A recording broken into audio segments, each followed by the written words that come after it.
minutos volvemos con más información. A partir de la próxima semana nos va a poder escuchar también, usted sabe, estamos en un formato multiplataforma en Nogales 89.9 FM, arroba, Cananea 104.7 FM, La Poderosa, en Cajeme, Ciudad Obregón 104. FM, arroba, también aquí en Hermosillo 101.1 FM, arroba, es decir, la multiplataforma, gracias a Dios, creciendo, y le agradecemos mucho al Grupo Radiorama la invitación a estar presentes y a extender nuestra señal. Y como usted sabe, también estamos más allá de las fronteras, en Azteca 14, en Tucson, Arizona, y vamos a estarle contando esta historia, por supuesto, en beneficio de las audiencias, en especial a Javier Carrizales. Le mandamos un fuerte abrazo, por supuesto, a él, a la familia Pereira, a todos los que hacen posible esta, vamos a decirlo, extensión y crecimiento de Proyecto Puente, nuestra multiplataforma por todas partes. El subsecretario de Estado adjunto para Asuntos del Hemisferio Occidental, Brian Nichols, así lo dijo: la preocupación sobre lo que está pasando con la prensa en México a estos niveles está llegando. O pocas veces Washington habla de asuntos de México, bueno, y sobre la prensa, creo que casi nunca.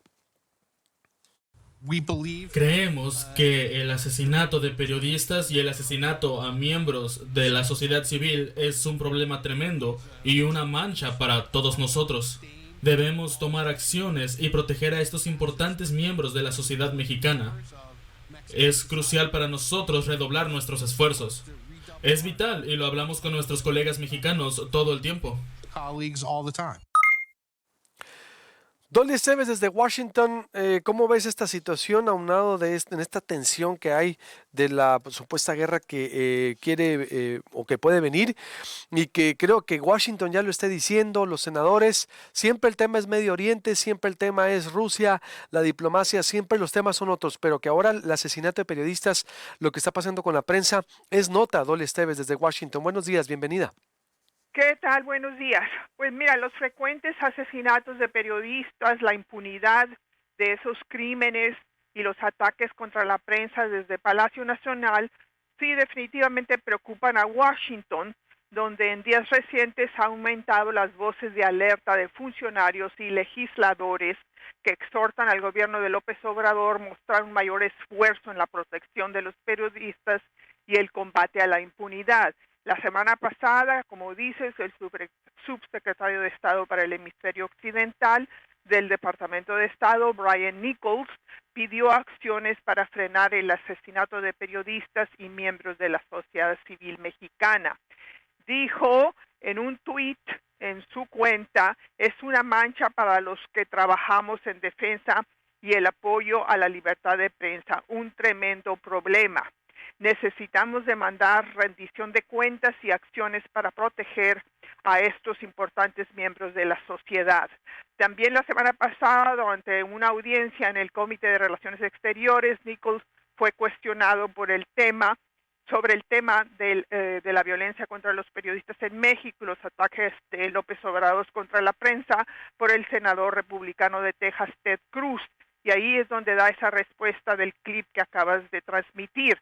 Volvió a decir en ese momento que el gobierno de Biden considera que el asesinato de periodistas y asesinatos de miembros de la sociedad civil es un problema tremendo y una mancha para todos nosotros que luchamos en la defensa de la libertad de prensa. Nichols aseguró que constantemente se comunica con el gobierno de López Obrador estas preocupaciones en torno a los asesinatos, no solo de periodistas, sino también de miembros de la sociedad civil en general.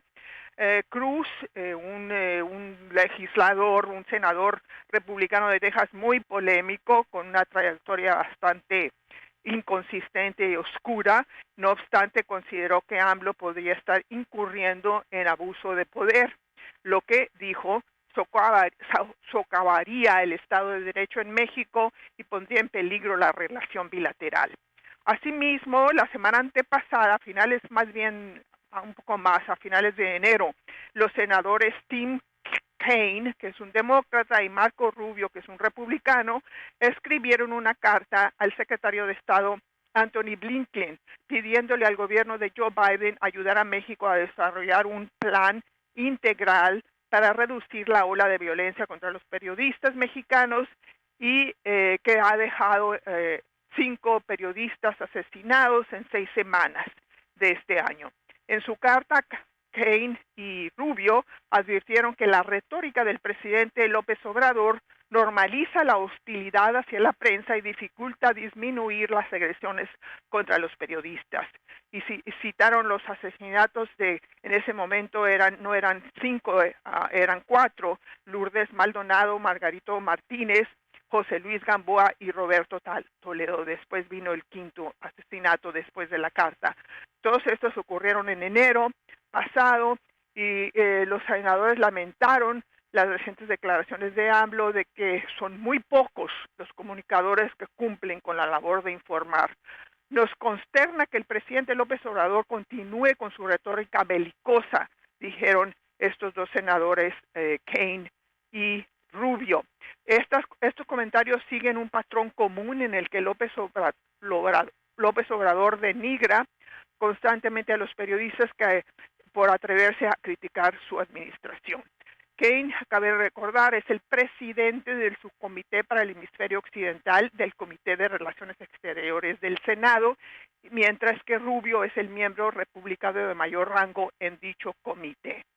Y bueno, esa es la situación. La impunidad en los crímenes de periodistas en México pone en riesgo la sobrevivencia de la democracia mexicana para estos legisladores y funcionarios y desde luego representa una preocupación grave aquí en Washington.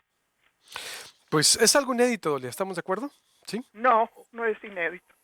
A ver. El tema de los periodistas y los derechos humanos está en la agenda del gobierno de Estados Unidos desde la época de Jimmy Carter.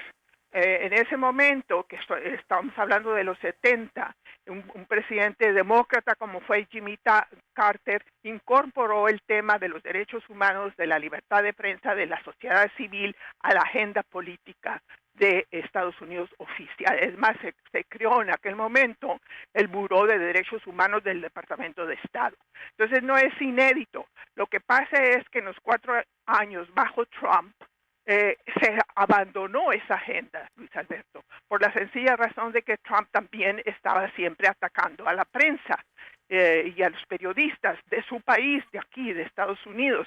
Entonces, le preocupaba muy poco lo que pasaba en México, más aún a los periodistas que siempre fueron adversarios o considerados adversarios de Trump. Y este nuevo gobierno de Biden, que es demócrata, retoma el tema y lo expresa de la manera en como lo hemos visto. No, y que es muy importante. Me refiero, y es sumamente importante, al tono, porque exacto, a ver, y antes de que empiecen a decir que la agenda intervencionista de Estados Unidos, no es cierto. No es cierto. Es decir, no, por eso. En el 2008, yo puedo dar fe, yo estuve un mes en Estados Unidos y parte del nacimiento del Proyecto Puente, de hecho, fue porque gracias a un programa del International Leadership invitado por la Embajada de Estados Unidos, nos invitó a dar a una capacitación a 167 periodistas de todo el mundo. Fuimos 2 representando en México. A mí me propuso Reforma en ese momento. Ya después yo era corresponsal nacional y fui ratificado y me tocó a mí estar en pláticas, en talleres con Bob Woodward en el Departamento de Estado, ojo, cuando Condoleezza Rice, me tocó estar en el New York Times, en el Times Center, me tocó estrenar el edificio del Times en Nueva York con debates con periodistas de China, de la India. ¿A qué voy? Está en el ADN gringo apoyar las libertades de toda la vida, eso sí es cierto, sin duda. Acuérdate, en Washington, creo que está cerrado ahorita, no sé si está abierto el Museum, es decir, el Museo de las Noticias, que... no, eso lo cancelaron. Lo cancelaron. Lo cancelaron así, ya está aniquilado, o sea, lo cerraron, lo clausuraron. Sí, pero lo que voy es, a lo que me refería el tono exacto, porque sí quiero yo defender esa... Reitero, ADN de las libertades. Van a decir, no, en el 2008 estaba gobernando Calderón. No me vayan a decir que está contra una agenda de López Obrador, porque no es cierto. Podemos dar créditos, es decir, los que hemos sido beneficiados de capacitación, y que gracias a eso a mí se me abrió la cabeza para saber que venía iban a morir los medios tradicionales, la mayoría, es decir, que venía un relevo generacional, que los blogs gobernaban, que el Twitter, el Facebook, es decir, y de ahí después nos fuimos a Colombia, Francia. A lo que voy es que porque somos de muy corta memoria, ya veo algunos análisis, es que Washington están justificando por intervención. No es cierto. El ADN gringo es defender las libertades y la democracia siempre. Tan es así que allá un medio en los 70s tumbó a Richard Nixon, Bob Woodward, y no lo metieron a la cárcel ni nada por el estilo. Es decir, para poner en su justa dimensión, Dolia, y para concluir. Tienes toda la razón. Sí, y no es una agenda demócrata, es una agenda de la política exterior de Estados Unidos que se suspendió durante los 4 años de Trump. Ese es otro tema sobre el que estoy escribiendo un libro. O sea, no es que de repente a Biden se le ocurrió porque es un injerencista, y como yo veo algunos análisis de personas que hubiera deseado una mayor sofisticación. Como mencionaste, bajo Bush, con Condoleezza Rice, que fue secretaria de Estado, también se impulsó esto. Siempre se ha impulsado desde la época de Carter, porque está convencido el gobierno de Estados Unidos, el Estado de Derecho de Estados Unidos, hay consenso en esto, que sin prensa libre las democracias fallecen. Con una prensa controlada tenemos autoritarismo, como lo estamos viendo en Rusia. Y entonces, la independencia de los medios y la libertad de prensa es una agenda permanente en la política de Estado. La política de Estado, no partidista, es una política de Estado de Estados Unidos hacia el mundo. No es, si alguien quiere llamarle injerencista, pues sí, la política exterior de Estados Unidos puede ser injerencista, porque promueven estos temas en otros países. Pero eso siempre ha sido, no es porque está AMLO en el poder. Exactamente, reitero, su ADN es una exacta política de Estado, y que con quien platicas funcionarios de Estados Unidos que de toda la vida es eso. Pero bueno, que habemos testimonios y habemos, y por supuesto tú allá, y vamos a seguir, porque el tema va empezando y a mí me da mucho gusto que el tema del periodismo se siga debatiendo. Dolia, te mando un abrazo como siempre, estamos en contacto y buenos días. Igualmente, buenos días. Corte y vuelvo con más información. Solo 6 meses en el cargo y la síndica va a buscar la dirigencia del PRI. Vuelvo con Bulmaro Pacheco y lo que dijo